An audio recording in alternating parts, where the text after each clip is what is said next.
শিমুলতলার একটি অন্যতম আকর্ষণ হল ধারাহারা ওয়াটারফলস। শিমুলতলার দ্বিতীয় দিনের প্রথম গন্তব্য ছিল এটি। তেলুয়া বাজার পেরিয়ে গ্রামের রাস্তা ধরে কিছুটা এগোলে চলে আসা যায় এখানে। তথাকথিত ঝর্ণা বা জলধারা বলতে আমরা যে উচ্চতার কথা ভাবি, এটি তেমন নয়। পাথরের চারিদিকে বহমান জলের ধারার কাছে খুব সহজেই আসা যায় এবং নিজের মতো কিছুটা সময় কাটানো যায়।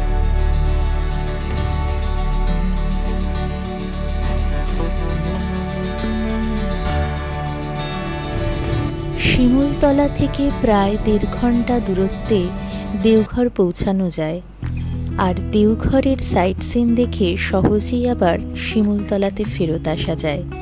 তাই আমরা এরপর চলে যাই দেওঘর। বাবা বৈদ্যনাথ ধামে পুজো দিয়ে তপবনে চলে আসি। তপবন পাহাড়ে উঠে ভীষণ ভালো লেগেছিল। ওঠার সময় বিভিন্ন গুহা ও দেবদেবীর মন্দিরের দেখা পাওয়া যায়। এই স্থানটি উচ্চকোটি সাধকদের ধ্যান ও সাধনার দ্বারা পবিত্র ও এক ঐশ্বরিক অনুভূতির সঞ্চার করে। তাই এখানে কিছুক্ষণ নিজের মতো সময় কাটালে মন্দ লাগে না।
এইখান দিয়ে ঢুকলাম আর এখান দিয়ে বেরোলাম, এটা কিন্তু একটা বেশ ভালো অভিজ্ঞতা।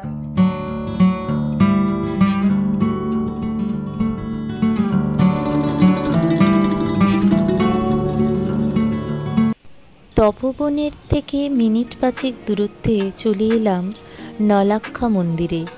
এটি দেওঘরের একটি অন্যতম ট্যুরিস্ট স্পট। মন্দিরের ভেতরে রয়েছে রাধাকৃষ্ণের বিগ্রহ। মন্দিরটি নির্মাণে প্রায় 9 লক্ষ টাকা ব্যয় হয়েছিল, তাই এটি নলাক্ষা টেম্পল হিসেবেই খ্যাত।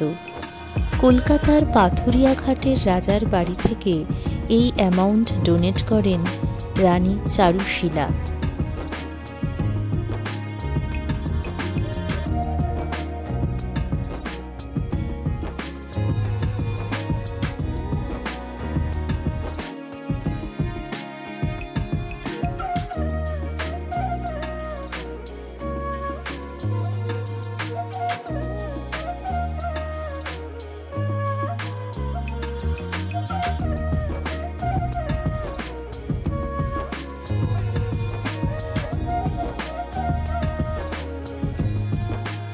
বন্ধুরা, আমি এখন দাঁড়িয়ে আছি শিমুলতলার অন্না রিসর্টে।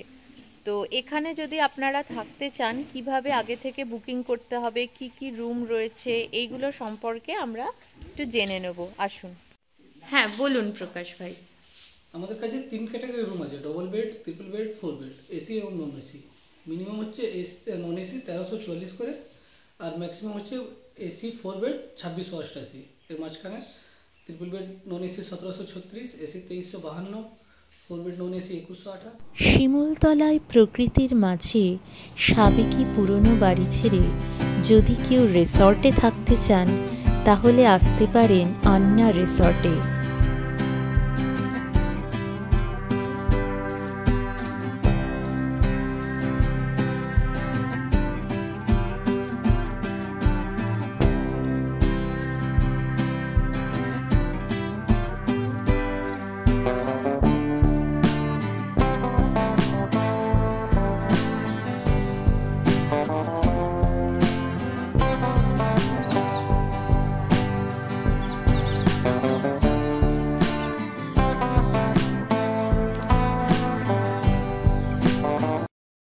শিমুলতলায় কটা দিন কাটিয়ে কিছুটা পশ্চিমে বাঙালির বেড়াতে যাওয়ার মতো এক অনুভূতি নিয়ে ফেরত এলাম কলকাতায়।